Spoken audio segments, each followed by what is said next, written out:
I now call the Secretary of State, Matt Hancock, to make a statement. Secretary of State. Thank you very much, Mr. Speaker. And with permission, I'd like to make a statement on coronavirus. The virus remains a perilous threat. Yesterday, Europe recorded its 7 millionth coronavirus case. Deaths in Germany and Italy have doubled in 7 days. And here, today's ONS statistics show that weekly deaths linked to coronavirus have risen to their highest level since the start of July. Cases among the over 60s continue to rise. And as Deputy Chief Medical Officer Jonathan Van Tam made clear earlier, it is the penetration of coronavirus into older age groups which gives the NHS the greatest cause for concern. So we must act where the virus is spreading.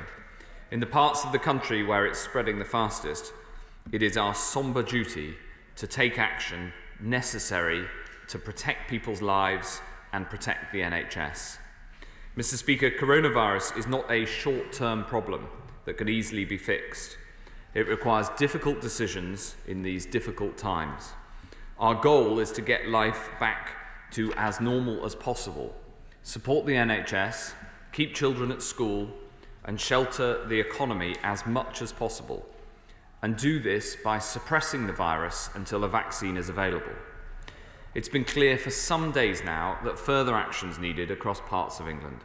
Last Monday, we were able to reach an agreement with the leadership of Liverpool City Region across party lines to take the action that's needed, with a package of financial support and cooperation. Yesterday, I announced to the House a similar agreement reached in Lancashire. In Lancashire, Liverpool and across the country, we continue to work closely with local leadership. Mr. Speaker, in Greater Manchester, there have been more coronavirus infections already in October than in July, August and September combined. The average daily hospital admissions in Greater Manchester are now higher than they were on the 26th of March. And there are now more COVID-19 patients in Greater Manchester hospitals than in the whole of the South West and South East combined. As a result, we need to take further action to protect lives and livelihoods in Greater Manchester. So, informed by this data, we've made the difficult decision to place Greater Manchester into the very high local COVID alert level, coming into force at 1 minute past midnight on Friday. This means that pubs and bars must close unless they're serving substantial meals. Households cannot mix indoors or in most outdoor settings. In some public outdoor spaces, groups must be limited to the rule of 6, and we strongly advise against travel into and out of the area. In line with the extra measures taken in Lancashire, casinos, bingo halls, betting shops, adult gaming centres and soft play areas must also close. Now, I know that these restrictions are tough, and so we're putting in place a comprehensive package of support. This includes the Job Support Scheme, which ensures those affected by business closures are still paid. Once topped up with universal credit, those on low incomes will receive at least 70% of their normal income.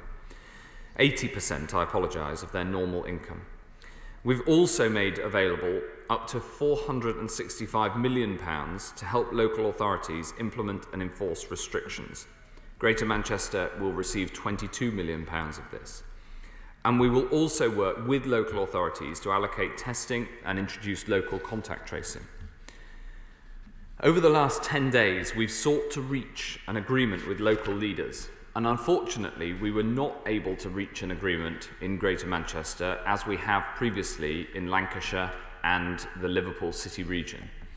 As well as the support that I've outlined, we've made a generous and extensive offer to support Manchester's businesses. This offer was proportionate to the support that we've given the Liverpool City region and Lancashire, but regrettably, the Mayor rejected it. Of course, we do not want businesses in Greater Manchester to be disadvantaged, so that offer remains on the table. Our door is open to further discussions with local leaders in the coming days about business support. Mr. Speaker, I understand the impact of these measures, but we must take the decisions to save lives and ultimately livelihoods in Greater Manchester.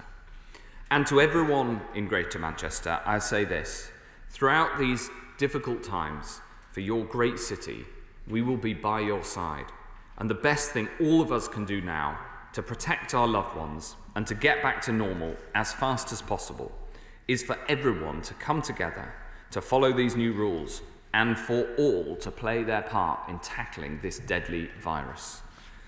Mr. Speaker, the path through a pandemic is never straightforward. It requires all of us to make difficult decisions and tough sacrifices and to get the virus under control. I know that these local restrictions are hard and they're another sacrifice in a year full of sacrifices. But we must not waver now. We must persevere as we work so hard on the long-term solutions that will see us through and come together once again so we can look after the people and the communities that we love. And I commend this statement to the House. Shadow Secretary of State Jonathan Ashworth. Well, as always, I thank the Secretary of State for advance sight of his statement, but I'm afraid that tonight, people across Manchester and the boroughs of Greater Manchester and towns like Stockport and Leigh and Bury, where I grew up, will be watching the news in disbelief, and they will be worried if they are affected by these closures. And they will be asking, why was it right to cover 80% of wages in March and then now, in the run-up to Christmas, cover just 2/3 of their wages in October? What happened to that Chancellor who plastered across social media soft-focused selfies of himself, boasting that he would support jobs and incomes and do whatever it takes? Because tonight, that Chancellor is forcing people on the national minimum wage to live on just £5.76 an hour, from whatever it takes to now taking from the lowest paid. How does he expect families to pay the bills, to pay the rent, to put food on the table, to pay for the school lunches, when 1/3 of their income has been snatched away literally overnight? And where is the Chancellor? He should be here to defend the consequences of his decisions that will mean a winter of hardship across the north. Now, I grew up in Greater Manchester. My dad worked in casinos in Salford. My mum worked in bars in Manchester. I know that across Manchester, people will want to do the right thing, but they won't be able to if 1/3 of their income is stripped away. Now, the leaders of Greater Manchester were prepared to compromise. They offered to settle for £65 million to support jobs and livelihoods. The government insisted on £60 million. But rather than finding the £5 million extra, the Prime Minister pulled the plug on negotiations and then this afternoon took £38 million off the table. What a petty, vindictive, callous response in a national crisis, Mr. Speaker. The Prime Minister may think he's punishing the politicians. In fact, he's punishing the people of Greater Manchester, Mr. Speaker. And this is the Prime Minister who has blown £150 million on face masks that weren't suitable for frontline NHS staff. He's blown £130 million on testing kits that turned out to be unsafe and had to be recalled. And he's spending £7,000 a day on consultants as part of his failing £12 billion test and trace programme. Now, given test and trace is broken and the virus is out of control, I've always accepted that greater containment measures are needed. But for measures to be effective, they need to command the consent of the people impacted. And people need to know how long these measures will last. The Secretary of State didn't tell us in his statement just now. And yet these restrictions also have been called into question by the Chief Medical Officer, who said they won't be enough.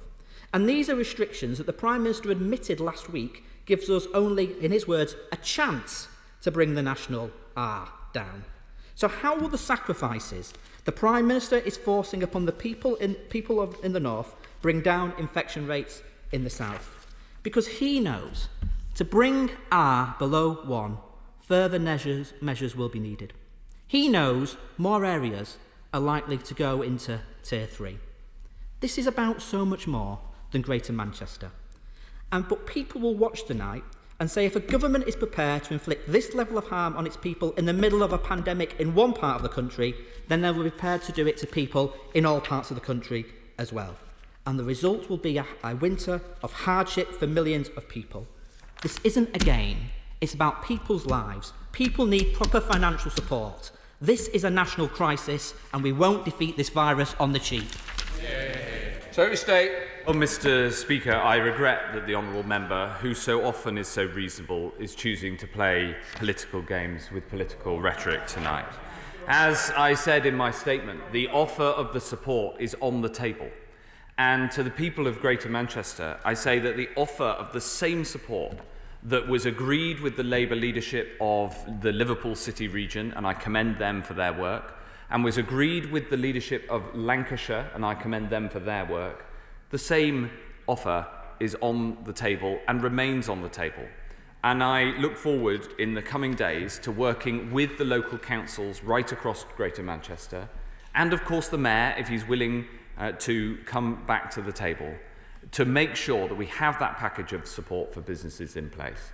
But crucially, it is incumbent on us all to send the same public health messages to our constituents wherever we represent around the country, but in particular in the areas where cases are rising, as in Greater Manchester, to make sure that we are clear about the part everybody needs to play to keep this virus under control. And it is that sort of public health messaging, rather than political games, that I think the public is looking for in these difficult times. Back to the House, Peter Bottomley. Mr. Speaker, I think it's fair to say the opposition leader has been moderate. He hasn't repeated his party leader's call for a national lockdown, and people in the areas where the virus has not jumped up very high will be grateful for that. My father's family came from Greater Manchester. Were they there now, I think they'd ask that the Mayor should actually make an agreement with the government, because public health and public health go together. And if it is a proportionate offer, we haven't heard the reason why it's inadequate in one place. If we want to have employment in the future, we need to have employers, and getting help to those who need to keep their businesses going, struggling to keep their businesses going, that help is going to be needed. Can I just make one point to my right honourable friend? Down in Worthing, we're not getting our test results back all the time very fast. It's important we do. So if, for example, a child may have symptoms, a father or mother may not be able to go to work as a teacher, and you end up by penalising all the children in a class, and I hope my right honourable friend will be able to say what's happening. Well, I strongly agree with my honourable friend, who puts it very clearly that the people of Greater Manchester would expect their local leaders to come to the table, and that offer remains there. It remains there for the support for local businesses, alongside the support for strengthening test and trace and strengthening enforcement in Greater Manchester. And I would urge all of the leaders of the 9 boroughs of Greater Manchester to pick up the phone and to work with us to make sure that we can deliver this. And of course that offer remains open for the Mayor if he wants to return to the table. On the point about the testing in Worthing, I will absolutely look into whether there was a specific problem. The test turnaround times have come down as the capacity has rapidly expanded, and I will make sure that I get back to my right honourable friend as soon as possible. Let's head to Scotland to the SNP spokesperson, Dr. Philippa Whitford. Dr. Whitford. Thank you very much, Mr. Speaker.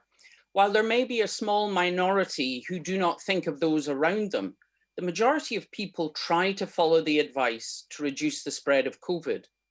We know the virus spreads where people are in close contact. This isn't just pubs and nightclubs, but includes those in overcrowded housing or those who are working in exposed jobs where working from home isn't an option, or those on 0 hours contracts where if they aren't working, they simply won't get paid. Does the Secretary of State not think it's a bit inappropriate for politicians with well-paid and secure jobs to suggest that rising COVID cases in certain areas are just due to some form of misbehaviour requiring tougher penalties? People want to do the right thing, whether due to restrictions or because they are infected themselves, but sometimes they feel they've no option but to continue going out of the house. While in general surveys, the vast majority of people say they would isolate if they caught COVID, a study from King's College London shows that less than 20% of those who actually develop symptoms go on to isolate. This was associated with financial hardship, social deprivation, having dependent children, and working in key jobs which can't be carried out from home. Why is the Chancellor not continuing the full furlough scheme when we are heading into a second wave and the hardest winter the NHS will ever have faced? There are still millions of people who've not received any support since March. Does the Secretary of State not recognise that for those on low wages and in insecure work, the choice between staying at home or feeding their family just doesn't feel like a choice at all? Mr. Speaker, I agree with the Honourable Lady that the majority of people try to follow the advice, and the vast majority of people want to do the right thing. And we introduced the £500 payment for those on low incomes precisely to support people to do that. We introduced it right across the UK, working with the Scottish Government. And there are signs that the uptake of that has allowed people to complete isolation when they need to in order to keep others safe. Yeah. Thank you, Mr. Speaker. My right honourable friend and his department has engaged with me and my Tees Valley colleagues a number of times in recent weeks, and I thank him for that. He is well aware of my deep reservations about further restrictions on my constituents' lives, liberties and livelihoods, particularly due to the mental health impact that these restrictions present. Can he confirm that while discussions are ongoing, there are no current plans to move Redcar and Cleveland into Tier 3 restrictions?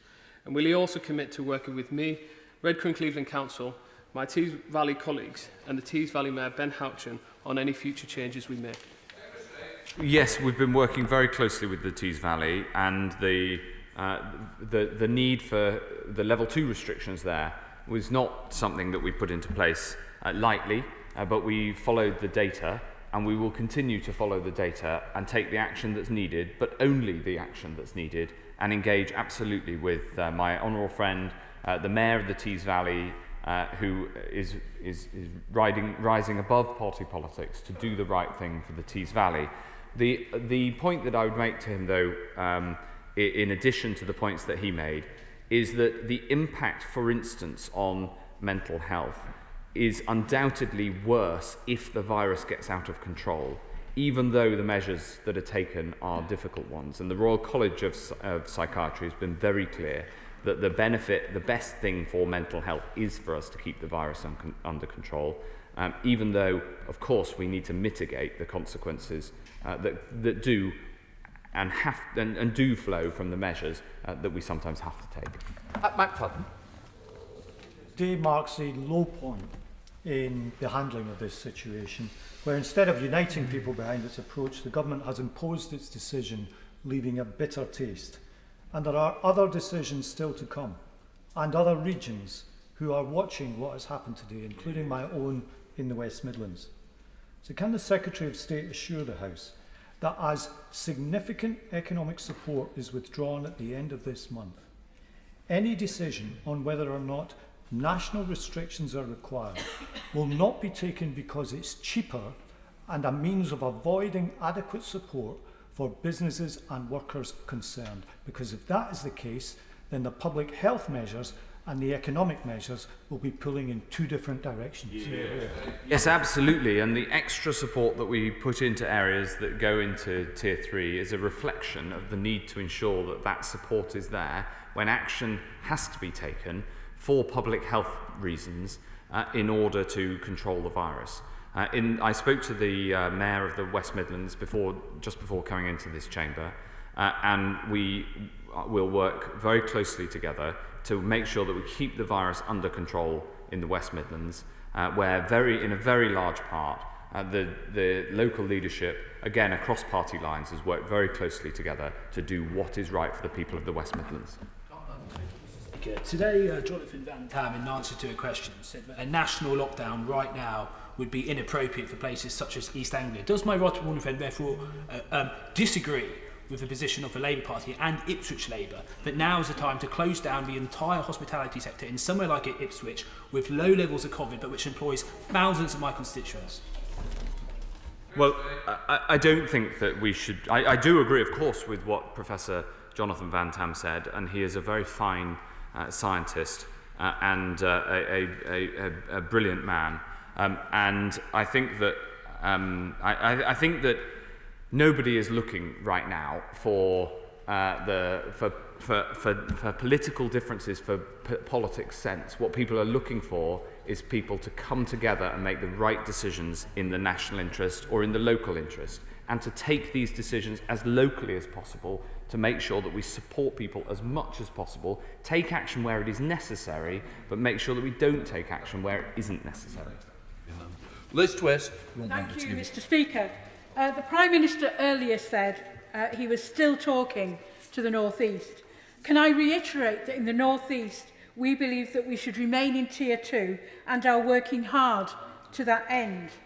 What we do need is financial support for the test and trace work already being carried out effectively locally, and financial support for our hospitality, leisure and retail sectors who are taking the strain of current restrictions. So will he now fund the test and trace work being done so effectively locally, and will he urge the Chancellor to provide a financial support package for our hospitality, leisure and retail sector within Tier 2 to support our economy and our local people?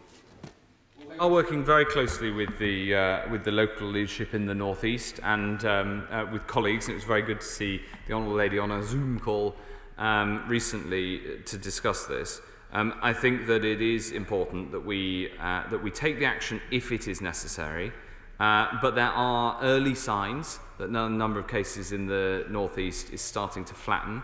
In the first instance, that is happening amongst younger people, and I'm still worried about the numbers of cases of over 60s, who of course the people who are most likely to end up in hospital or worse. So we will keep a very close eye on the situation, but we have no imminent plans to make a change. And were the clinical advice to change that we needed to move urgently, then of course we would seek to do that with the support of the local area. We now come to Sarah Brittley. Thank you, Mr. Speaker. For the past 4 weeks, the number of COVID patients admitted to intensive care units in the hospitals in some parts of the country has increased sevenfold, and I agree with my right honourable friend that we must act now to control the spread of the virus. But can he assure me that the government is doing all that it can to keep cancer treatments, elective surgeries and other vital diagnostic services going? I absolutely can give my honourable friend that assurance, and I had a meeting on this with the NHS only this week. The good news is that the backlog from the initial lockdown has been reduced by 63% of the very long waiters for cancer treatment, those waiting over 104 days. We're working to keep that coming down. Of course, the best way we can make cancer treatment available to everyone, and the best thing in terms of cancer treatment is to keep the rate of coronavirus down. And on the point of fairness, representing a Lancashire seat as she does, I think it's really important that the proposals that we're making in Greater Manchester, the subject of the statement this evening, are equivalent to the proposals that were made for Lancashire, and it is only fair between different geographies that we have the same levels of support, especially neighbouring geographies like Hyndburn and Manchester. Michael. Thank you, Mr. Speaker. Mr. Speaker, I too am working hard with Tees Valley colleagues to keep the area out of Tier 3, but my constituents in Hartlepool are confused and seething with anger. They're concerned about moving to Tier 3 with all the health and economic impacts that will bring. We're not in Tier 3 yet, but if we get there, what exit strategy does he have for ending lockdown? In the short term, the best exit strategy for anywhere that does go into Tier 3, and I agree with him on his assessment that that Hartlepool in Tier 2 at the moment, I hope we can keep it there, but we'll keep it under review. The best exit strategy for anywhere that wants to go into a lower tier is for everybody to follow those rules, respect social distancing, and try to get the case rate coming down. But of course, for the whole nation, indeed for the whole world, the best exit strategy is a combination of mass testing and a vaccine, and we're working incredibly hard to deliver both as quickly as feasibly possible. We need a long-term solution to COVID, as well as the short-term action that we're having to take. Thank you, Mr. Speaker. Greater Manchester has lived under harsh additional restrictions for 3 months. Can I put it to my right honourable friend, the lockdowns themselves cost lives as well as livelihoods, that they have a terrible toll on the mental health, particularly of the young. Does he accept that it is better to do these things if they must be done, by consent. And in that regard, will he confirm that these measures will be brought to this House for approval, and that in any case they will end with a sunset after 28 days? Yes, I do. I do agree with him that these things are better done by consent. And in the parts of the country where the whole local area has supported the measures, through getting the right messages out to people about their personal responsibility, you do tend to get a better response and see the case rate starting to come down. It's one of the many reasons why we worked so hard to try to get an agreement across Greater Manchester, and one of the reasons why I regret that we haven't been able to, although, as I say, that our door remains open. On the point about consent, of course these measures will be brought to the House, and they sunset after 28 days, and we keep them under review because we wouldn't want to keep these measures in place a moment longer than they're needed. Jardine. Mr. Speaker, Secretary of State, none of us doubts the grave threat to public health and the difficulty in dealing with it. But there is also now a widespread real threat of poverty. So whether the 60 million is on the table or off the table is actually immaterial. It's not what the elected representatives of Greater Manchester said they need.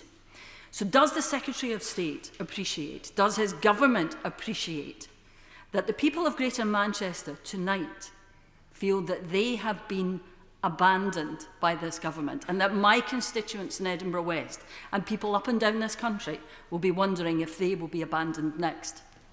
No, on the contrary, we're putting extra support into Greater Manchester, and we are willing to continue with the support, or akin to the support that we agreed with the leadership of Liverpool City Region and with Lancashire's, my honourable friend who's now gone from the chamber, was setting out.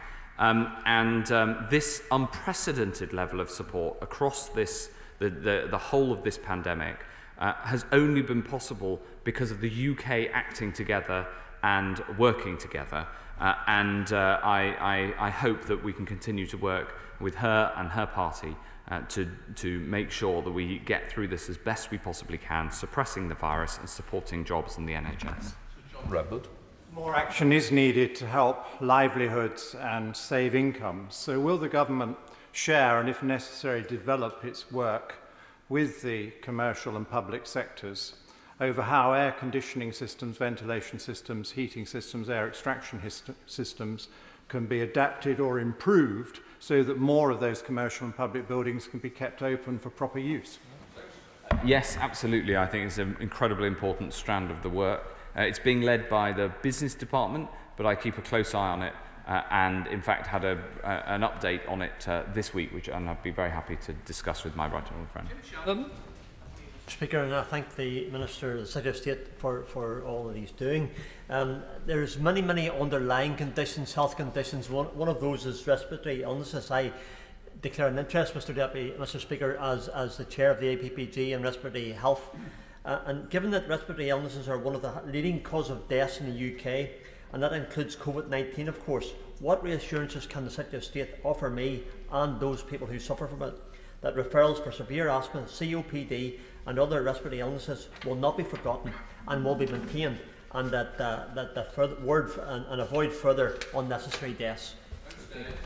Well, we work very hard on this point, and actually to answer both this question and a question from my right honourable friend from Trafford, which I didn't answer. Of course we take into account the health impacts, the overall health impacts, both of COVID, direct COVID deaths, the impact of COVID on our hospitals, meaning that it's harder sometimes to treat other illnesses, although that is now much better than it was in the first wave, and the NHS is very much open, and also the impact of measures on other conditions. The best way through this from a health point of view, taking all these things into account, is undoubtedly to keep the virus down, but also to try to make sure that the NHS right across all 4 nations of the UK is open for all other conditions, and that if you are asked to go to hospital, then it is the safest place for you to go. Speaker, I understand talks are currently ongoing about South Yorkshire, which includes Rother Valley, going to stricter lockdown. But before any decision is made, will he agree to get agreement between councils and local MPs so that local views, concerns and support is agreed in advance, especially around mental health and local businesses? Yes, I'd be very happy to agree with my honourable friend. In fact, we were discussing this on Sunday morning on the challenges in South Yorkshire, where the cases are going up fast. Action does need to be taken, and talks are ongoing in a highly collegiate and constructive way. I pay tribute to the way that my honourable friend stands up for his constituents in the Rother Valley and makes the case directly to ministers day after day about what's best for the area and represents them so clearly. Let's head to Wales with Geraint Davies. Geraint Davies. Thank you, Mr. Speaker. Mr. Speaker, in lockdown, people need the financial support to do the right thing, to stop the virus and stay at home. So in Wales, where we're in national lockdown, the Labour government has provided £300 million. That's £100 per person to help them stay at home to beat the virus. But in Manchester, the Prime Minister has provided £22 million.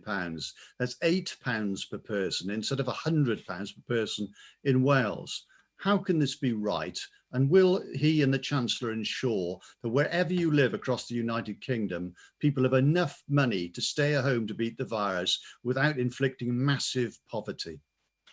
Well, of course, we've put in substantially more funding to not just to Greater Manchester, but the UK government is putting substantial funding into Wales that goes directly to businesses that are affected and have to close, that goes directly to individuals, both through the furlough scheme and the job support scheme, and of course universal credit, which is available to all those who lose their jobs and people in low paid work. So in addition to the funding that it remains on the table, and I urge the local leadership in Greater Manchester to come back to the table, there is a very widespread support available.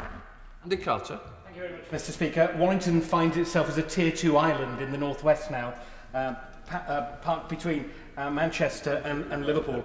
Our infection rate remains stubbornly high, though, and admissions to Warrington Hospital have now exceeded the peak of the first wave in April. Does my right honourable friend agree with me that any further measures for Warrington should protect the NHS, should save lives, but also support local livelihoods and the economy?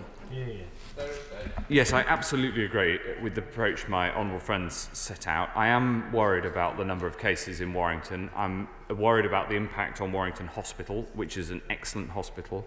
Of course, Warrington isn't an island because Cheshire as a whole has seen case rates rise. So it is an area that we're worried about, and we're working with the local leadership to make sure that we take the appropriate measures and put in place the support that's needed.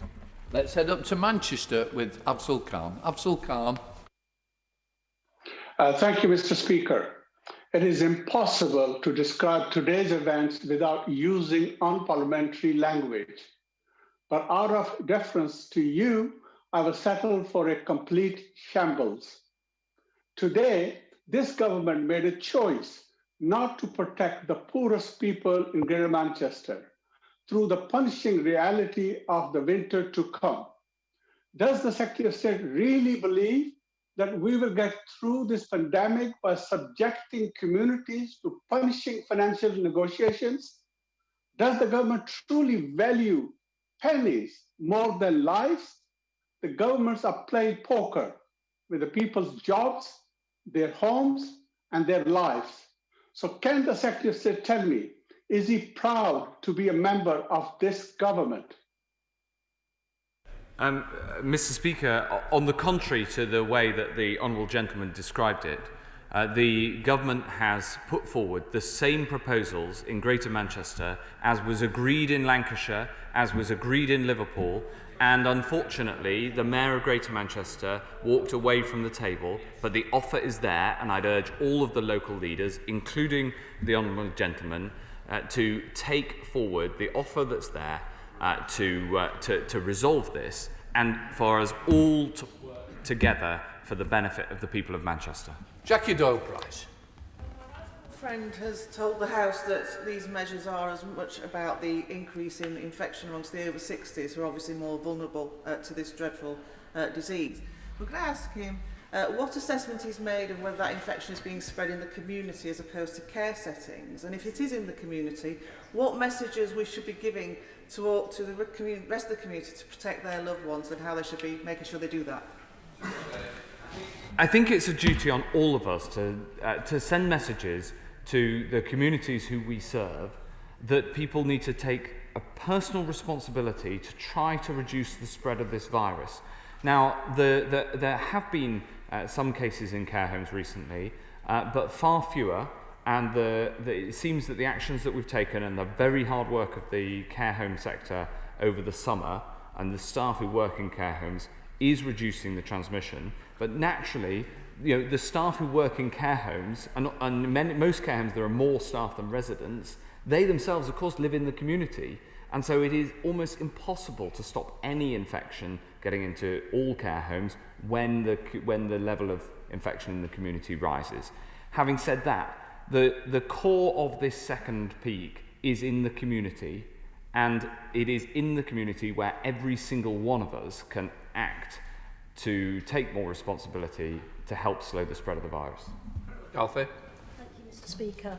My constituents, like everyone else's, have suffered huge anxiety over the last 6 months, worried about their health, worried about their livelihoods. And the chaos that has unfolded today in relation to Greater Manchester will have done nothing to allay their fears. But they're also angry. They're angry about the money that has been squandered on the PPE purchases, on the consultants, on the failing test and trace system that my honourable friend, the Shadow Secretary of State, raised with the Minister. The Secretary of State didn't answer his questions then. Will he answer them now? Why is Manchester not entitled to the money that it needs to get by through this crisis when so much money is being wasted elsewhere? Well, the money that we are proposing and put on the table for Greater Manchester is exactly the same as the amount that was agreed with the leadership of Liverpool and of Lancashire, and is the support there to help people through what she's quite right to say are very difficult times. And so I hope that we can resolve this, but we needed to act after 10 days with the infections still going up. We needed to act, and it was our duty to act, even though we couldn't yet get the agreement of the local leaders, but I hope that that will come. 20 is withdrawn, so we go up to Scotland with Richard Thompson. Richard Thompson. Thank you, Mr. Speaker. One of the ways that we can hope to pick a path out of this crisis is through improved testing and faster testing. Now, the Health Secretary and the Prime Minister have spoken in past days of new testing technologies being piloted with NHS staff. If this technology is found to be effective, what is his timeline for rolling this testing out to wider groups? And will these tests contribute to the 500,000 daily tests that the government says it will be conducting by the end of the month? The answer is, Mr. Speaker, yes. And yes, they'll be there to benefit everybody across the whole United Kingdom. Mary Robinson. Mr. Speaker, and I was hugely disappointed that the Mayor of Greater Manchester has failed to reach an agreement with the government, thus compounding the uncertainty facing my Cheadle constituents. We need to find a way forward. My right honourable friend will know that I've consistently advocated on behalf of Stockport Council and for my constituents in Cheadle, referring to testing and tracing and COVID compliance in the hospitality sector, and pressed for a borough-by-borough approach that reflects our lower case rate. I've tonight written to the leader of Stockport Council, urging her to act on behalf of my Cheadle constituents and work with the government to negotiate a local authority-specific financial package which supports and protects Cheadle residents and businesses. As we consider the next steps, will the Minister continue to work with me and our local leaders to secure a fair deal for our area? Mr. Speaker, the Honourable Lady puts the case very clearly, and she's right. We don't want businesses in Stockport to be disadvantaged, and so an offer proportionate to the support that we put into Liverpool and Lancashire is on the table, and I will take away her proposal and talk to my right honourable friend, the Community Secretary, who's engaged in these talks right now, and her suggestion of a borough-by-borough approach. We remain open to a GM-wide approach, but so far we haven't been able to get the agreement of the Mayor to the support that is there on the table for the businesses of Greater Manchester. Kevin Jones. Mr. Speaker, can I welcome the Secretary of State's announcement that he has no plans to move the North East into Tier 3. And he's right, in County Durham, COVID numbers are plateauing, especially if you take out of the students. But could he address the point raised by my honourable friend, the member for Blaydon? When will he give the extra resources to local directors of public health to do local test and tracing? And can I also ask him, when will local directors of public health get the timely information from national test and tracing so that in those cases they can actually chase them up? Because at the moment they're getting them up to 48 hours after the case. The questions were so good, Mr. Speaker. I was enthusiastic to answer them as quickly as possible. I'm a fan of fast turnaround times, and I hope that I can ensure that they get turned around. The data gets turned around even more quickly in County Durham. We clearly, when it comes to the case rate, yes, there have been good signs. I am still worried about the case rate amongst the over 60s, and the discussions with local leaders continue, but I absolutely take his points on board. With 24 withdrawn, so we're straight across to Derek Twin. Thank you, Mr. Speaker. In view of the Secretary of State is in favour of fast turnaround times, can I ask him this? Given that Lancashire and now Manchester in Tier 3 will be able to keep the gyms open, can I specifically ask the Secretary of State, will he either use the government's powers or give the powers to local council leaders in Halton and Merseyside to reopen gyms in that area? He's making an argument that the honourable member for Southport has also consistently made, and I'm willing to. Well, why don't we have a conversation about it and see whether we can make any progress? Speaker, we know infection rates are at very different levels across the country. We know restrictions cause issues for sufferers from other health conditions than COVID and have a huge impact upon the economy. But closing pubs in Harrogate or Newquay will not make case levels fall in Manchester or Newcastle. So does my right honourable friend agree with me that a blanket national lockdown is wrong and local interventions are what we need now to tackle this crisis? Yes, I wholeheartedly agree. The localised and regional approach is increasingly being taken up around the world. For instance, in France, indeed in Sweden, which has often been discussed in this House, has put in place a system very similar to ours for exactly the sorts of reasons you set out. I bet. Speaker, as the Secretary of State will know from the Zoom call that we had on Sunday morning, for which I thank him, the Mayor and leaders of the Sheffield City region are engaged with ministers and officials about a number of asks in order that move to a Tier 3 could be considered. Those asks are about extra help for businesses, those that aren't completely shut but have a substantial reduction in income, and more help beyond the £500 scheme for people who are asked to isolate. Could the Secretary of State correct me if I'm wrong, but it seemed from his answers to previous questions that what he's saying is the offer made so far to Lancashire and Merseyside is the final offer that anyone else could expect to receive, and no one else will get any more, particularly in terms of revenue or resources, than has been offered to those areas. Is that true or not? That's an overinterpretation of my comments, I'd say. The discussions with the local leadership in South Yorkshire have been very constructive, very positive, all focused on the health and the public health needs to get this virus under control in South Yorkshire, and then the support that needs to go alongside that. They're being led by my right honourable friend, the Community Secretary, and I wouldn't want to fetter the privacy in which those discussions have rightly taken place. And I think we should leave it to the local leaders and my right honourable friend to try to come to a conclusion. Thank you, Mr. Speaker. I am sure that the Secretary of State is as disappointed as I am that the Greater Manchester Mayor has been unable to reach agreement with the government today. Would he and other right honourable colleagues now commit to meet with myself, other Greater Manchester colleagues and council leaders in Greater Manchester in order to find a fair and workable agreement? Yes, absolutely. The support, proportionate to the support that was made available to Lancashire, is on the table. and we're willing to meet anybody from Greater Manchester to help to make this happen. And it is best done as a team effort. The offer was there on the table. I, like him, regret that it wasn't taken forward, but I hope that both council leaders in Wigan, colleagues from across the House, and if he wants to, the Mayor will come back to the table and work together for the people of Greater Manchester. Toby Perkins. Thank you, Mr. Speaker. The Health Secretary's attempt to divide and rule the Mayor and the members of Parliament in Manchester is absolutely transparent, and it's shameful that some of those colleagues across the way who have been working collectively should collapse like they appear to be doing today. But doesn't it say everything about this government that they should believe £7,000 a day is an adequate amount to pay consultants to work on his failing track and trace programme, but that £8 per head is more than enough for people in Manchester and right across the North and Midlands to go into this Tier 3 after the Tier 2 programme hasn't worked?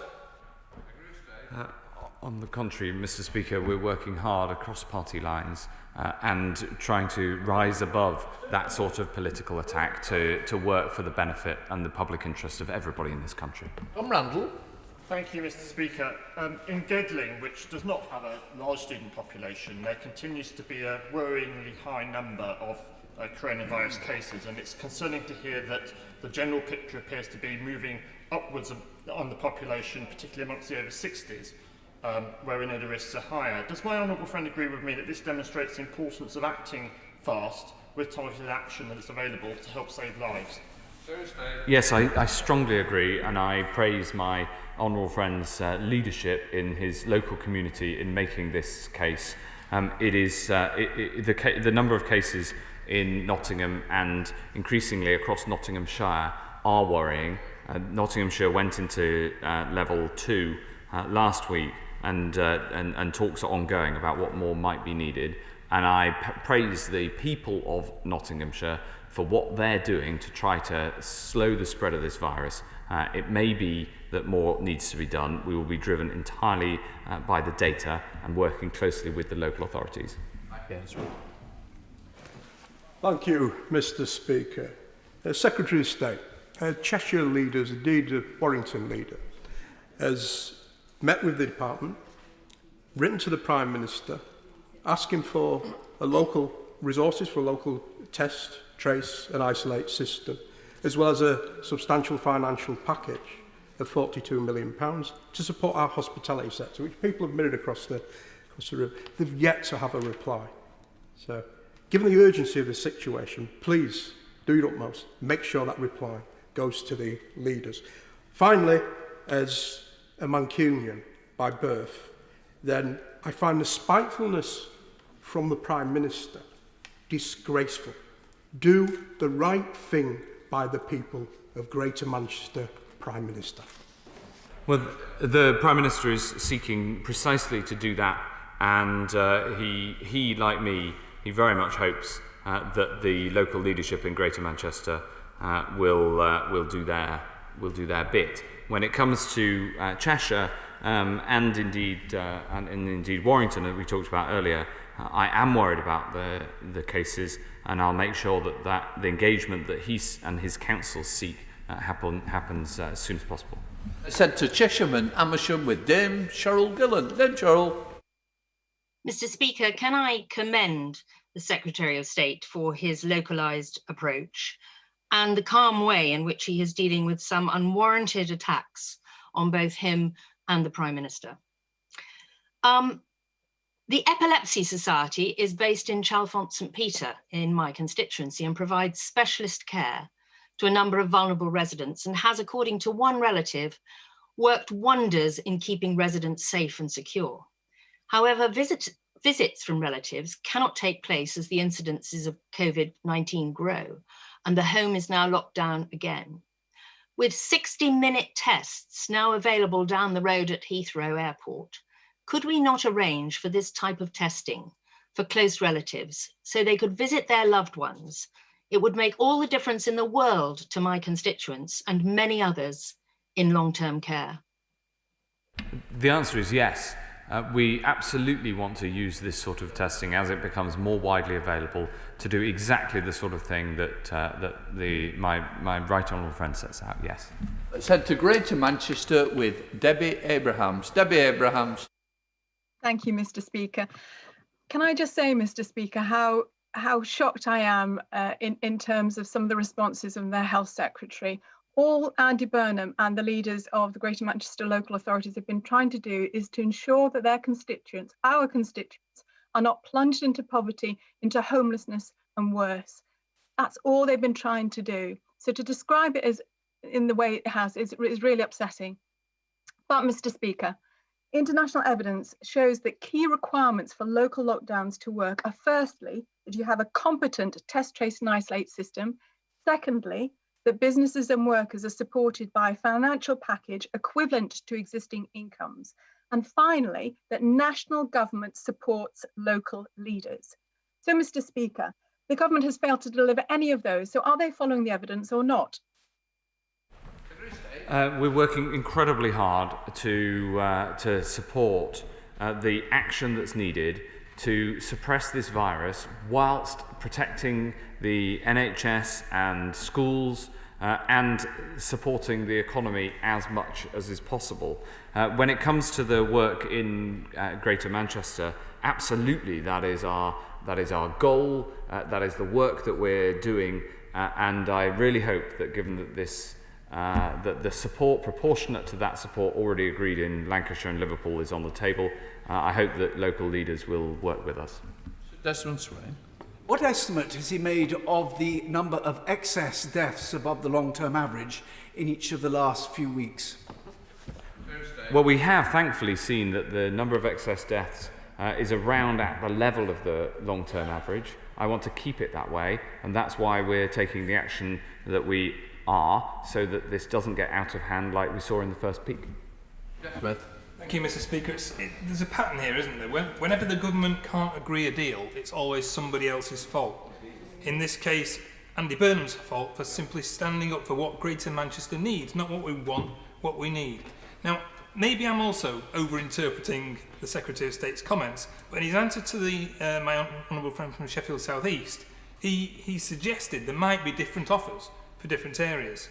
Now, Greater Manchester was asking for a carefully costed package to meet our needs and our requirements. Why can't the government just give Greater Manchester what we need? Well, the offer that was made to Greater Manchester was proportionate to the support that we've already given to and agreed with the local leadership in Liverpool and in Lancashire, and I regret that the Mayor rejected it. But we want to support businesses across Greater Manchester, and so we are open to further discussions with local leaders, including with the council leaders, as my honourable friend suggested, about business support, and I hope that we can make some progress. 36 withdrawn, so we'll go up to Kingston upon Hull with Dame Dinah Johnson. Dinah. Thank you, Mr. Speaker. Andy Burnham has said that on COVID-19, we need to carry the people with us, not crush their spirit. So does the Health Secretary think that he has carried the people of the North with the government as they watch bully boy tactics and punishment beatings being used against the legitimate concerns of local leaders from all parties to try and protect the livelihoods of the poorest and local businesses in Greater Manchester? And how does this bode for other areas such as the Humber, which may well need more help as they move into higher tiers? Areas like South Yorkshire, like West Yorkshire, like the North East, like Nottinghamshire, that we're already in discussions with. Those discussions right across the board are constructive, are positive, and are focused entirely on the well-being of the people locally. And I hope that I hope that in Hull cases stay relatively low and we don't have to go into a higher tier. There are no plans to do so at the moment, and I urge the people of Hull to keep following the rules and keep the coronavirus down in Hull. But what I would say is that in every other part of the country, we've had highly constructive talks that haven't involved this sort of party political point scoring, and I would urge that approach from everybody. Anthony Brown. Thank you, Mr. Speaker. In my constituency of South Cambridgeshire, the latest figures show an infection rate of just 54 per 100,000, about half the national average and 1/10 the rate in Liverpool. So I think it's absolutely right the government isn't following a national lockdown, but is instead following the regional, local approach. But in those areas that do need to go to Tier 3, it's absolutely right the government gives additional financial support, but it's also right, surely, that the government treats them fairly and equally. And the government couldn't give greater support to one area, Greater Manchester, than to Liverpool or Lancashire, because then those local leaders that are refusing to take the action necessary to lock down the virus will be given greater financial rewards than those leaders that are taking the steps necessary. This point about fairness is really important. Imagine how it would feel. Imagine how it would feel to be running a business or being somebody who lives in Liverpool when an agreement has been struck across party lines for the support that comes with the measures that are necessary.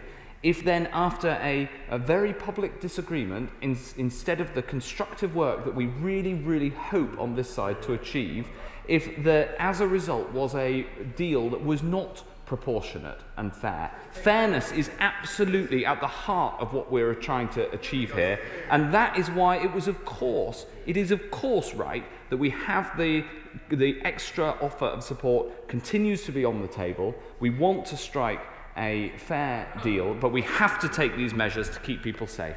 And in fairness, Secretary of State, if you could address me, would be also helpful. Not just your back. That's great. That's sharp. Thank you, Mr. Speaker. In his statement, the Secretary of State has said to the people of Manchester, we will be by your side, and that his response requires for all of us to make tough sacrifice. I put it to him that that's not entirely true, is it? Because it's constituencies like mine of Bradford West that are making the real tough sacrifices with facing restrictions for nearly 3 months because of his and his government failings.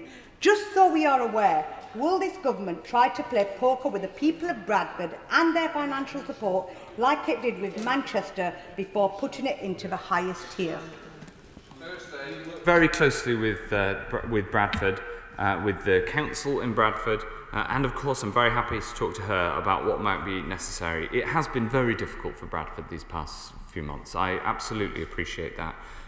Bradford has been, and certainly the city of Bradford that she represents, has been in measures for a long time and had extra restrictions. And I hope that we can bring the number of cases down so that we can release some of those restrictions, and that's best done working together. Thank you, Mr. Speaker. I welcome the setting up of a second local national testing centre locally in Fenton Manor in my constituency. And I thank the City Council and health professionals for the work that they've been doing locally. Would my right honourable friend continue to support this excellent work and continue to grow the testing capacity? Yes, 100%. I think my honourable friend makes a very good point that the extra testing capacity that we're seeing across the country doesn't happen by magic. It happens by the hard work of his constituents and others who are playing their part in the testing regime, Mr. Speaker. Let's head up to Manchester with Barbara Keeley. Barbara Keeley. Thank you, Mr. Speaker. Well, the Secretary of State talks about fairness, but we've today found out that Greater Manchester is effectively getting 1/3 of the level of financial support that the government gave to Lancashire. And I say to the Secretary of State, it's a failure that his government cannot negotiate a decent package of support with our Greater Manchester Mayor. Now, Andy Burnham has argued for that decent financial support for people who work in businesses that are going to be closed down by government restrictions and for resources for locally led test and trace. He was right to do that. I urge the Secretary of State to think again. This is too important a time in this pandemic to fail to work with the devolved local government system that his government created. Mr. Speaker, I think it's time to put aside short-term political point scoring, and the deal on the table that the Mayor of Greater Manchester walked away from was a fair deal that had been agreed, proportionate to the deal that had been agreed with leaders in Liverpool and in Lancashire. And I know I keep repeating this point, but it is absolutely at the centre of what it is to be fair, which is about treating people in similar situations in a similar way. And I think that the British people understand that, and hence we enter into these local discussions in good faith, and everywhere else they've been engaged in good faith and I hope that's the way that they can continue, and I hope that's how they can continue in Greater Manchester in the future, Mr. Speaker. William Wright. Thank you, Mr. Speaker, and I want to be fair to my right honourable friend who is motivated at all times by the best of intentions. But I do gently say this, that those of us who have a contrary view to all of the government's policies are not in immediate tow with the Mayor of Greater Manchester, nor are we in tow with the Labour opposition. I feel a deep sense of disappointment at this collective failure that we have seen today, and quite frankly my constituents in Hazel Grove deserve better.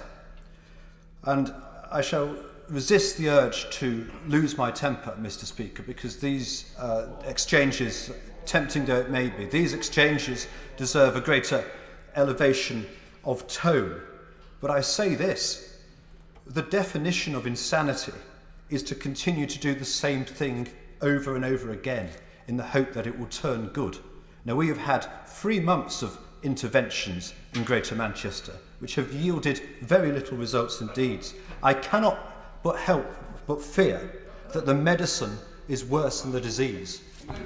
Thank you very much, Mr. Speaker. Well, we are starting to see some of the local action that we've already taken just starting potentially to work.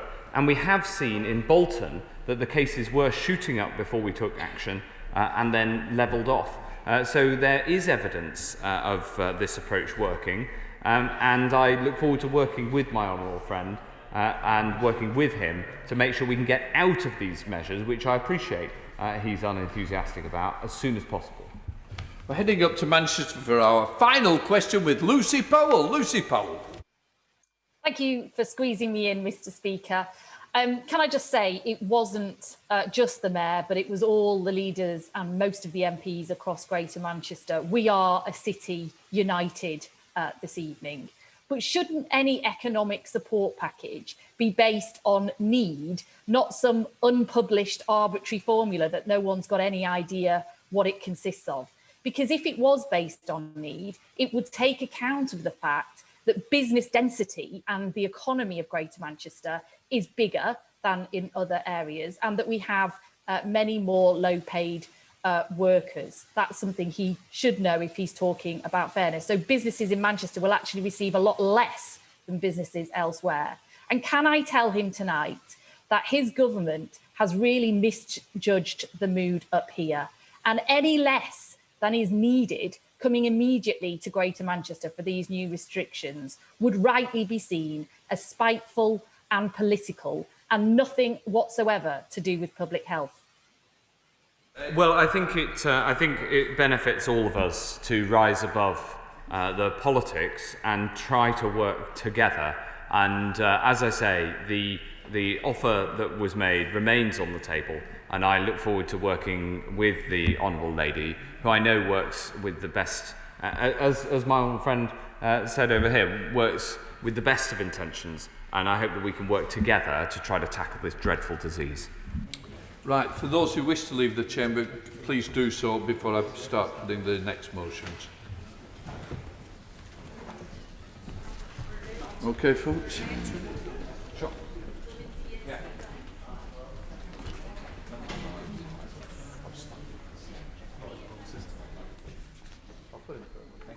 Right, we're now going to come to the motions 4 to 7. I'm going to take them individually.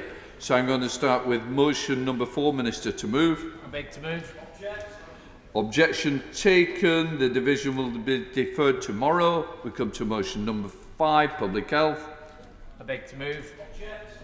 Objection taken. The division is deferred till tomorrow. We now come to motion number 6, Public Health. Minister. I beg to move. Objection taken. The division is deferred until tomorrow. We come to 7, Community Infrastructure Law. I beg to move. Object. Objection taken. And objection taken. The division is deferred till tomorrow. We now come to motion number 9 on the General Synod Remote Readings Temporary Standing Orders measure. Andrew Salou to move. I beg to move. Oh, well, we managed to get one through. Well done. Congratulations. Accepted. We now come to the presentation of petitions, and I start with Patrick Grady.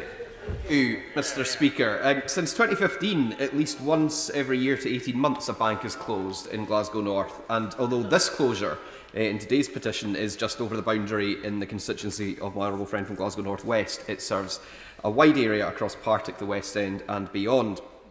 And its closure is just another nail in the coffin of high streets and community shopping and services. It's another example of banks making claims about footfall and usage that simply don't seem to match the experience of anyone who actually visits or uses the branch. Banks of all brands must do better. We need imagination and commitment to communities so that the most disadvantaged are not further penalised by lack of access to basic services.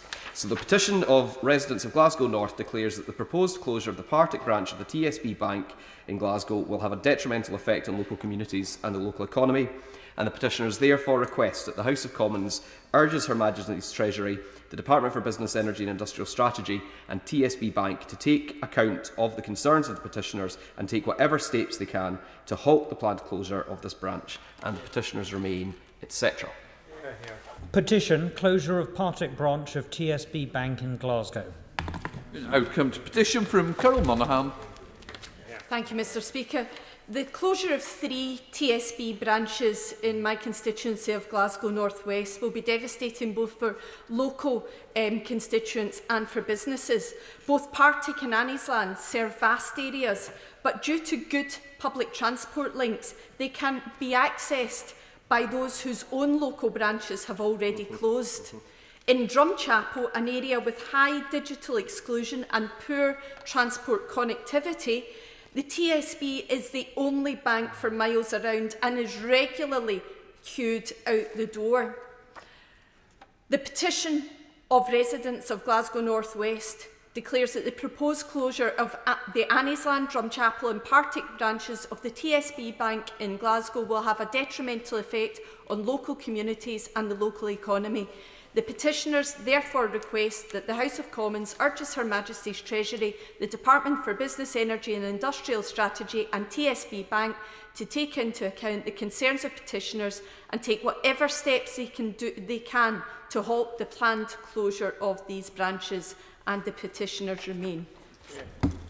Petition closure of Partick branch of TSB Bank in Glasgow. We now come petition Alan Brown.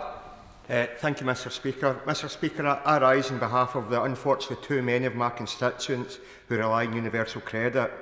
It's a fact that Tory welfare policies are plunging people into poverty, but child poverty is a scourge of society. Hungry children find it harder to learn, and the reality is their life chances are disadvantaged right from the outset.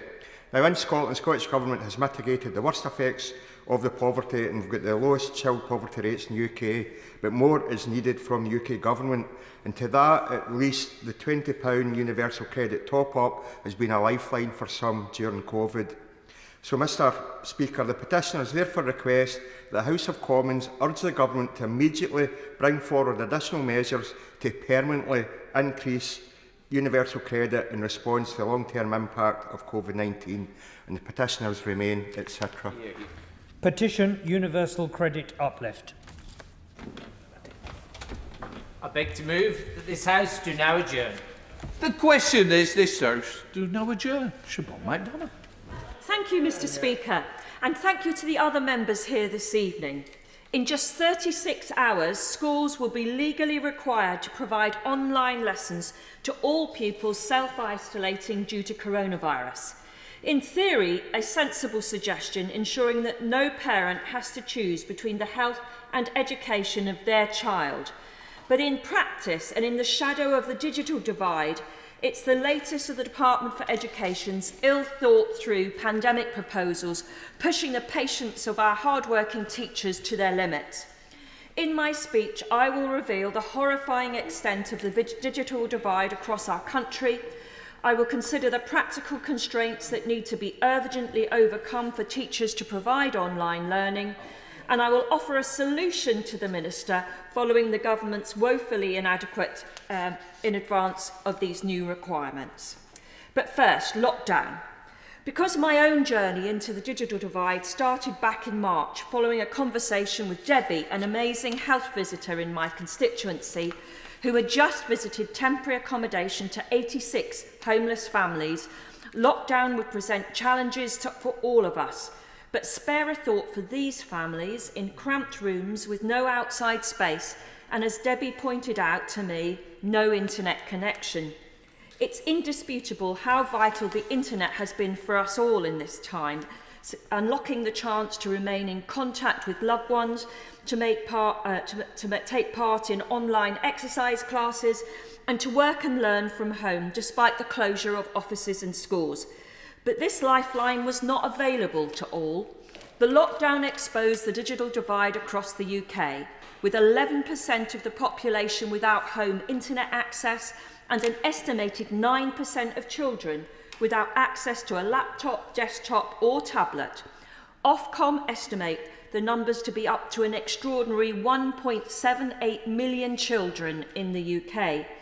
So whilst the government promoted their investment in the online Oak Academy, let us be clear that no number of online lessons could benefit those children unable to log in from home.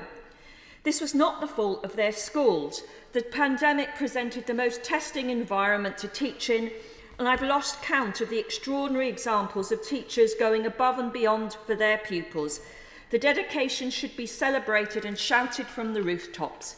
And some schools, like the outstanding Ursuline High School attended by many of my constituents, even showed that they were already at the forefront of technology, with every pupil given a tablet and receiving 6 lessons a day from home.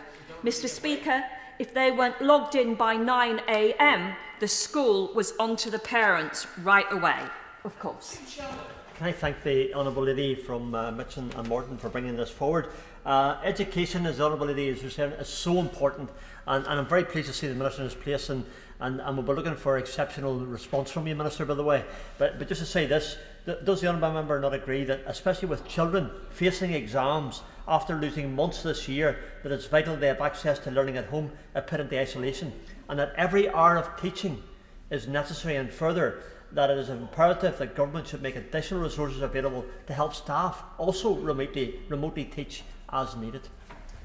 I completely agree with the Honourable Member, and I'm not sure if he's aware that a quarter of children on free school meals did less than 1 hour's schoolwork a day during lockdown, whilst staggering data from the Children's Commission indicates that over 58% of primary and just under half of secondary school pupils were being provided no online lessons whatsoever. There can be no doubt those children who couldn't access the same resources as their classmates will have returned to school even further behind. It is fundamental that they catch up. Of course, those of us who recognise the problem did not idly stand by. Whilst the government struggled to source and distribute data and devices, extraordinarily charitable efforts within so many of our constituents secured laptops, tablets and SIM cards to ensure that children had the chance to stay connected.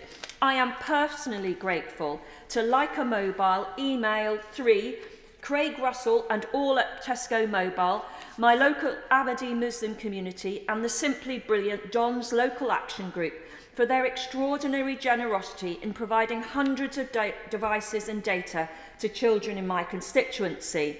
I commend the impressive pledges made by BT and 3 to keep many of the most vulnerable families connected. And I know that my honourable friend for Wolverhampton South East is particularly grateful to an extraordinary councillor in his borough, Councillor Beverly Moman Bardi, for her tireless work in securing devices for her residents. Can I thank my honourable friend for her amazing work on this most crucial of issues, and join her in praising the excellent work of Councillor Beverly Moman Abadi, who is the City Innovation Digital Champion for Wolverhampton. Her survey of pupils and schools has shown that at 5 primary schools in the city, over half the pupils have no access to a Wi-Fi connection at home, and pupils at many more schools lack a suitable device with which to study online. Does my honourable friend agree that with about 400,000 pupils being sent home because a COVID case has been identified in their school, it is essential to ensure that children have access both to a Wi-Fi connection as well as the laptops and other hardware they need in order to stop this situation exacerbating educational inequality that already exists. I completely agree with my right honourable friend, and I would like to thank all those charitable efforts during lockdown. But it cannot be right that educational opportunity for our children during lockdown was dependent on a lottery of charitable giving. Mr. Speaker, this is not just an issue of access, it is an issue of deprivation, and it should be right at the top of the government's levelling up agenda. Because data from the ONS reveals that only 51% of households earning between £6,000 and £10,000 have internet access, compared with 99% of households owning over £40,000. Whilst 30.7% of private school pupils attended 4 or more online lessons per day, only 6.3% of state school pupils did the same. And however damning the statistics sound, don't be misled. Being connected is one thing, but more than 880,000 children live in households with only one mobile internet connection. I don't know about you, Mr. Speaker, but Mum's mobile doesn't strike me as an acceptable solution to logging in and learning from home. No wonder the Oak Academy data shows that pupils were accessing lessons through games consoles, mobile phones, old tablets. But for those families using pay-as-you-go streaming online lessons costs an astronomical £37 a day, another ill-thought-through policy hitting the poorest hardest. No one should underestimate the digitally connected world we now live in and assume that this is a short-term problem. Secondary school pupils spend on average 1 hour and 37 minutes a week on schoolwork through the internet, every click widening the digital divide in our society. Before lockdown, children on free school meals were leaving school 18 months behind their classmates, and the gap was getting worse. The digital divide will manifest itself by giving those from the wealthiest background an advantage over the other children. We can't let coronavirus make our society even more unequal and unfair, whatever happened to levelling up. But this isn't just a manifesto commitment. In just 36 hours, the digital divide changes from a political debate to a legal requirement, with schools obliged to provide online lessons to the increasing numbers of children self-isolating at home. I anticipate that the Minister will celebrate from the dispatch box the small number of devices already distributed by the government. But however you look at it, the numbers simply don't add up. There were 540,000 children eligible under the government's initial scheme to provide devices to disadvantaged learners, but only 200,000 devices and 50,000 routers to give away. The whole system was chaotic and ad hoc, with some children receiving devices regardless of whether they already had one, and others not arriving till July, too late for term time and months into the world of remote education. Staggeringly, even now, 7 months after schools closed and the government support package for remote education still has a large section entitled Remote Education Support, Available Soon. Teachers are sick and tired of information leaks before midnight, document updates and vague press release. The message being conveyed to schools is that they are accountable from Thursday and will face consequences if remote education is not in place. But, Mr. Speaker, how can the department expect schools to be ready to provide remote education if they themselves are not? More devices have finally been pledged, but the numbers still fall far short of the need. Where is the drive or the ambition? I quote directly from the head teacher of an Ofsted outstanding school in my constituency. She says, "Today in school, the leadership team has been trying to work out exactly how to address the legislative changes when around 1/3 of pupils do not have devices. Frankly, we don't know what to do." And importantly, the government do not seem to recognise that a device is only as effective as the internet connection it's used with. No matter how expensive, how smart, how modern the device distributed is, it is rendered useless if it comes without the data or dongle needed to link in from home.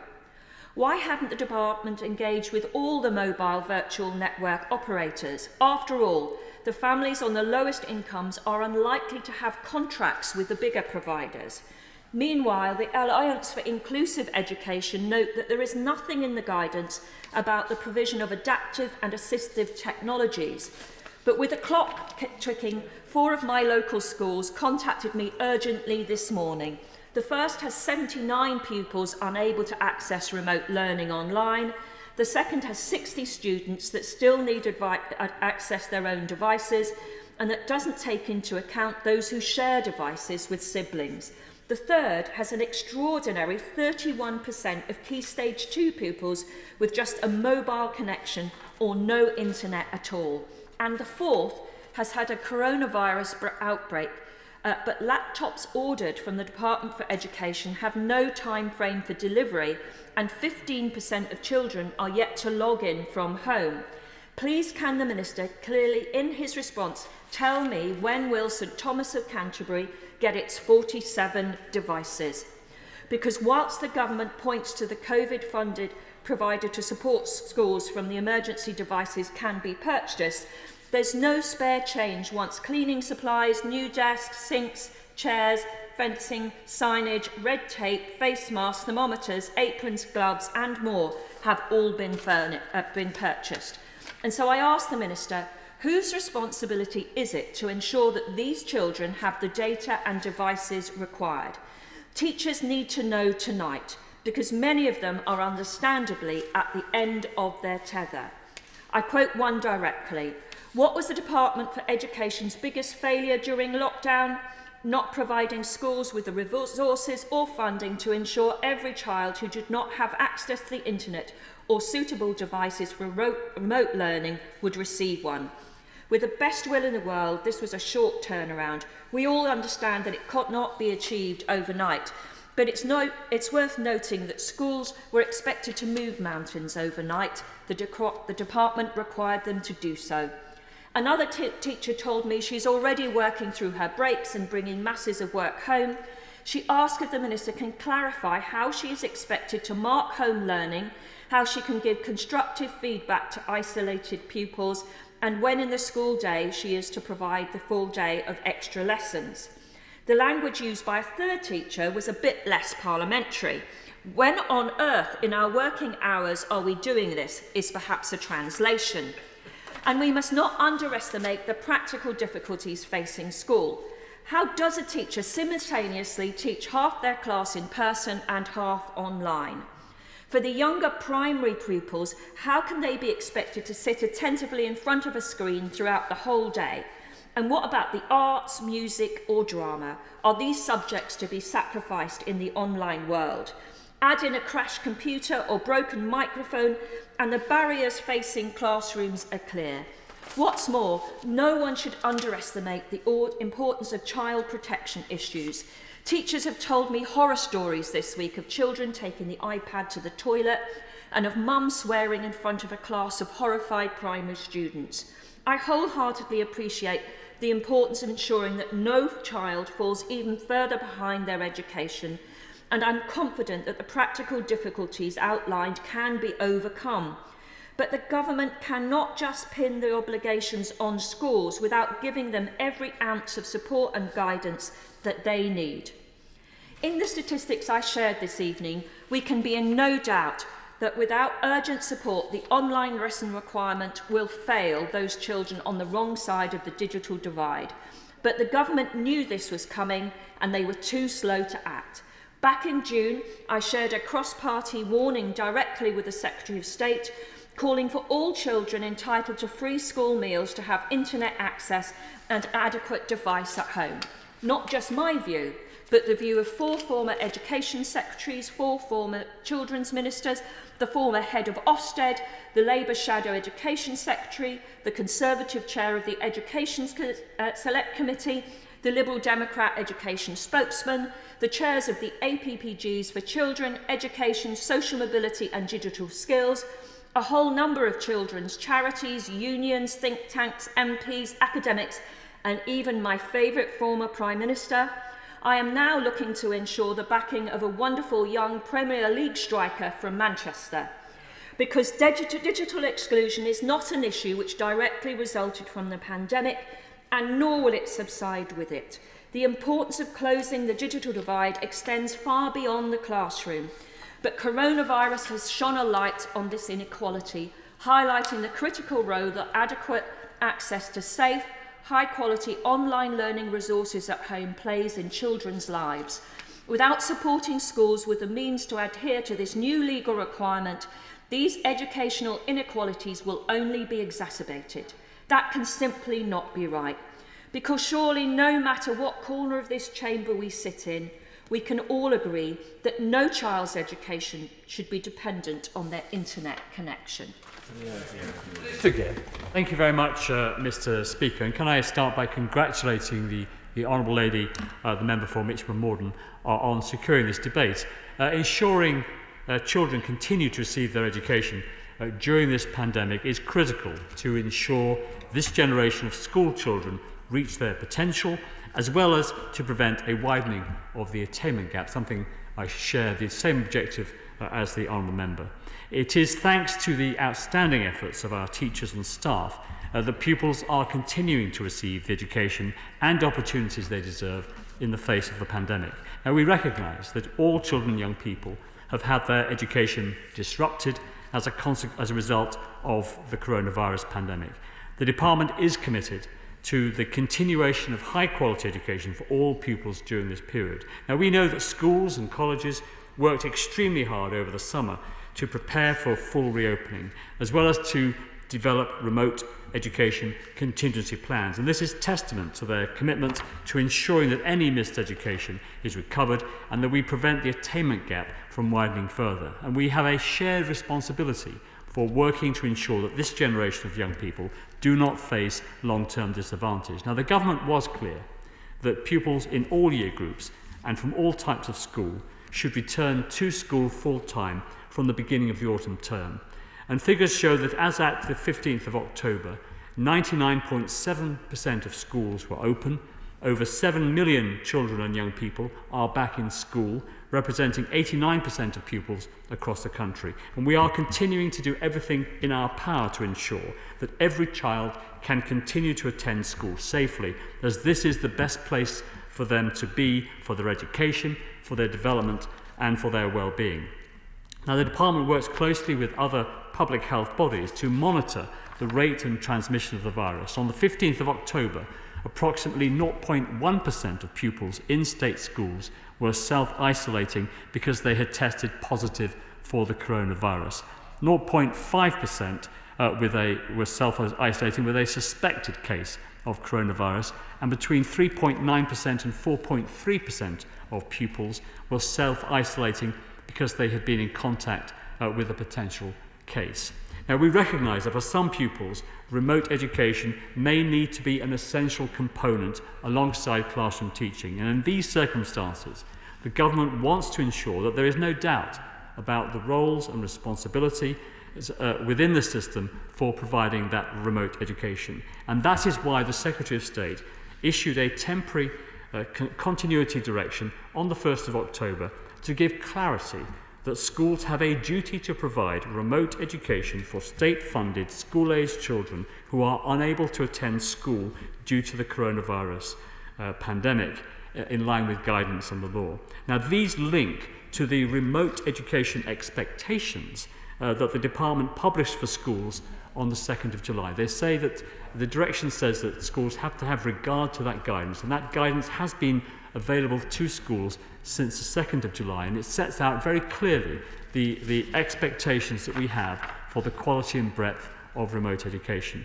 Now, Mr. Speaker, ensuring schools can provide a high quality of remote education was and continues to be a key part of our work to support schools. So alongside the direction, the Department also announced further remote educational support intended to help schools and colleges in meeting the remote education expectations. And the support package is available over the coming months, and parts of it are available now, I should say, to the Honourable Lady, to support schools and colleges seeking additional support, which can be found on the Get Help with Remote Education page on gov.uk. Now, we have invested over £160 million to support remote education. And as part of this, during the summer term, we delivered over 220,000 laptops and tablets for disadvantaged children who would not otherwise have access to the internet. It was one of the largest procurements of computers in the UK. And on one particular day, 27,000 computers were being delivered on a single day. Now, we are now supplementing this support, Mr. Speaker, by making available 250,000 additional laptops and tablets for disadvantaged children in years 3 to 11 in the event that face-to-face schooling is disrupted this term as a result of the pandemic. By the end of this week, Mr. Speaker, we will have delivered, since the beginning of term, 100,000 of that 250,000 computers to schools. Now, the Honourable Lady referred to St Thomas of Canterbury Primary School, and she sent me a letter today. And we did check the status of the school's order with my officials as a consequence of the Honourable Member sending me that letter. So St Thomas of Canterbury's Primary School's order of 47 laptops, according to my officials, was received on Friday, the 16th of October, and we expect the laptops will be dispatched to them tomorrow. So the Honourable Member has achieved some piece of information by orchestrating this debate this evening. Now, we are also working with the major telecoms companies to improve internet connectivity for disadvantaged and vulnerable families. The Department is piloting an approach where, for families who rely on a mobile internet connection, mobile network operators will provide temporary access to free additional data, offering them more flexibility to access the resources that they need the most. I have to give way to the Honourable Member. What is becoming increasingly, I'm becoming increasingly aware of, is we know that being poor means you pay your bills differently, whether it's electricity meters or gas meters. Pay-as-you-go mobiles from not the mainstream mobile providers, by GiftGo, by Leica Mobile, by all those, are how they get their data. Can I ask the Minister what he's doing about those sorts of areas? With her permission, I will write to the Honourable Member about that so that I get the facts absolutely right. We are very concerned about these issues, and that's why we have provided over 50,000 4G routers to homes and those other support that I have referred to. But I will write specifically on the point she raises to her. Now, we are funding expert technical support and training to help schools as well. To help set up Google or Microsoft digital education platforms. Now, schools can also access guidance and training from a network of schools and colleges across the country who are leading their way in the use of digital. And these are our EdTech demonstrator schools. A library of resources and materials has been produced by these demonstrator schools to support remote education arrangements, including support for schools who are less digitally able, alongside guidance on how to make use of DFE-funded digital platforms and devices. Now, the programme is proving popular, with well over 1,000 schools and colleges receiving weekly tailored support and over 5,000 schools and colleges attending live-streamed webinars.